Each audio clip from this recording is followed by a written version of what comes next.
Now here is a perfume that is super hyped and for very good reason. If you haven't heard about this one, it's about time we discover it together, by Giardini di Toscana. This one is called Bianco Latte.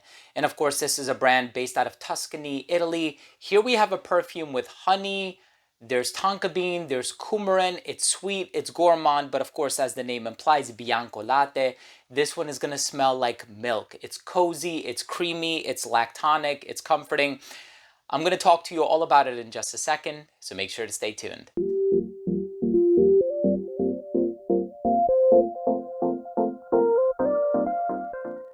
Now, before I begin today's episode and I give you my thoughts on Bianco Latte by Giardini di Toscana, we'll talk about the notes, smell, performance, longevity, all that good stuff. But before I dive into the video, I do want to mention that if you're a fan of fragrance-related content, and of course, if you love smelling your best, hit subscribe, hit the bell, and also give this video a thumbs up for the YouTube algorithm.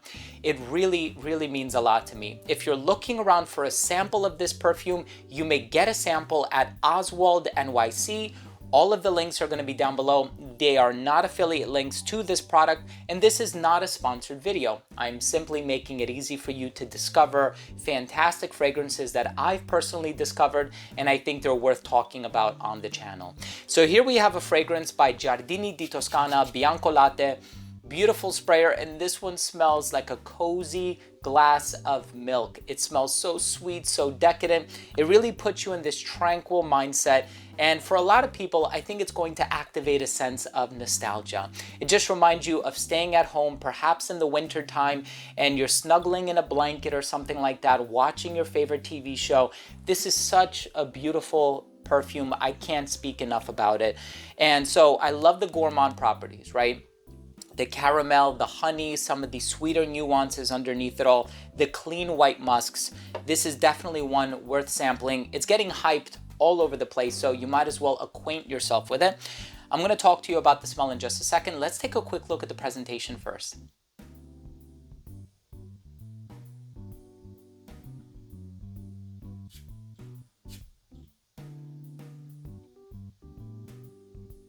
The first thing you're going to notice about this perfume is how delicious it smells. I absolutely love this gourmand nuance about it. Of course, that milky note, you have the honey, the caramel, that coumarinic vibe on account of the tonka bean. You also have these clean white musks. And there are so many milk perfumes that I love. Madeline by Masque Milano, Vanilla Crush by Gleam London. There's even Melanie Martinez Crybaby, which smells like strawberry milk. But if we're talking about versatility, if we're talking about activating nostalgia, if we're talking about a tastefully balanced gourmand attribute, we have to talk about this one, Bianco Latte. So you're gonna get that caramel, but it's not salty. You're gonna get that coumarin, but it's not too designer-ish leaning, right? I think of tonka bean, I think of fragrances like Versace Eros or Invictus by Paco Rabanne. You're not gonna get that. This is an olfactive masterpiece.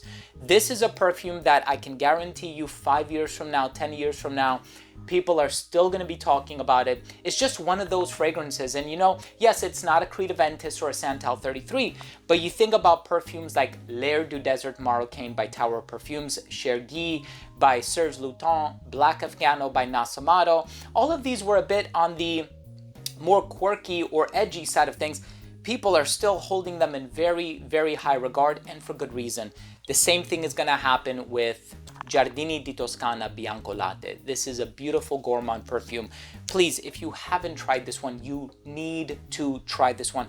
At the very least, get a sample from Oswald. See if they can, send you this one and perhaps any other perfume that you're interested in trying from the brand. You can purchase samples on their website. I go into Oswald all the time. I live in New Jersey, so I'm about 25 minutes away. I'm always popping into the city, and that's where I discovered this one, and I'm very happy to be sharing it with you today. Let's go ahead and finish things off with my overall assessment. So first up, in terms of the uniqueness and the overall smell, I actually recently did a video on my top 10 favorite lactonic perfumes. And let me tell you something, this smells very different from everything else on that list. Does it have the strongest milk note? No, it doesn't. But is it the most versatile and perhaps the most agreeable one from all of the ones that I covered? Yes, it is. In terms of the longevity, I got about 8 hours on skin. Not bad. Projection was good for the first hour of application. It radiated within an arm's length, not beyond an arm's length, so it's not super loud. And this one became an elbow's length scent right around hour 6, a skin scent right around hour 8. In terms of the versatility, you can dress it up, dress it down. Of course, this one is great for any time of the year. On account of the sweet properties, I can see people wanting to wear this one in the colder weather, but for the nostalgia and the fact that it's not uber loud, you can wear this one in the hotter weather as well. Climate controlled environment, wear it whenever you want. And of course, perfectly unisex, this one would appeal to anybody of any age. It's a very relatable perfume. And as far as the presentation is concerned, the bottle is gorgeous. I love the simplicity of it. It's classy. You have the wooden cap. My final verdict on this fragrance is, it's a masterpiece. It's a modern masterpiece. I couldn't recommend it enough. Giardini di Toscana Bianco Latte is one of the most hyped perfumes as of late, and it's hyped for good reason. Sometimes perfumes are not hyped for a good reason. Sometimes they're hyped because they just came out or there was this steady anticipation for it, and then it often falls flat of a lot of people's expectations. But no, this is one that's been around and people are just now coming around to trying it and they're falling in love with it, and I completely understand. Thank you so much for watching. I hope you took something of value from today's episode. If you did, hit subscribe, hit the bell, and give this video a thumbs up. Thank you again so much for tuning in. I love you all, and we'll see you tomorrow with a new episode. Bye.